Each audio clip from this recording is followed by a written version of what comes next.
We are still left with one additional frame here called the hit. Now, this is not a visible portion of the button at all, and in fact, you can see that it's not needed most of the time since we have it empty here, and our button seems to be working okay. The hit frame allows us to define the hittable area of the button, or the part that you can click on.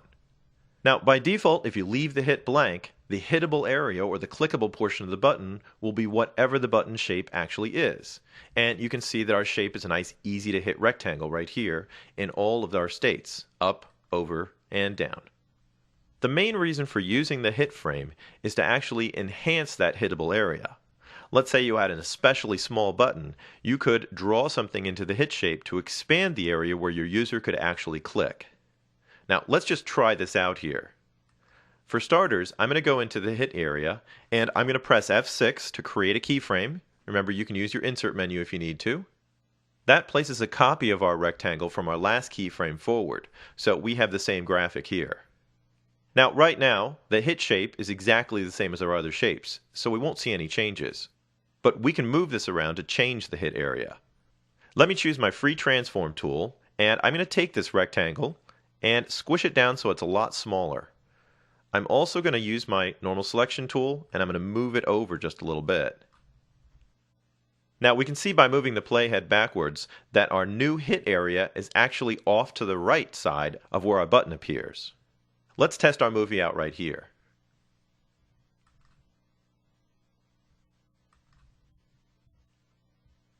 There's my button, and when I roll over it, nothing seems to happen. Even the hand cursor is gone. But remember, the hit area is off here over to the side, and when my cursor gets over to the location of the hit area, you can see that my button activates. Now, this is a pretty bad button. Nobody's going to figure out that they have to click it over here. So we don't want to build buttons like this. We would normally want the button shape itself to determine that clickable area. So let's close up our preview, and I'm going to get rid of this hit shape. Now, one last thing. If I select this shape and just press delete on my keyboard, you can see that deleted the shape, but it also left behind a blank keyframe.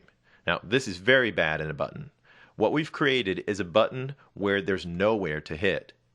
And I'll test my movie again just to make sure that we can see this is not a good thing to do. Now I can roll over my button and it's not activated anywhere, not even in the previous hit location. We'll close that up, and what I want to do is make sure that I either leave this blank completely or I fill it up with a shape. I'm going to right click on it, and of course if you don't have a right click button you can hold down the control key while you left click. In my right click menu I can see right here clear keyframe, and you can see that that completely removes the keyframe from that spot. I can even right click again and remove the frame, and we're right back where we were at the beginning. Basically, it's a good idea to use the general shape of the button if the button shape doesn't change. And if you want to expand the shape, go ahead and use the hit area when you need to. Let's just make sure our button's working like it was before. I'll do one final test movie. And we can see that our button is back to responding with that lighter feedback on a rollover and an even lighter color on the click. We'll close that up.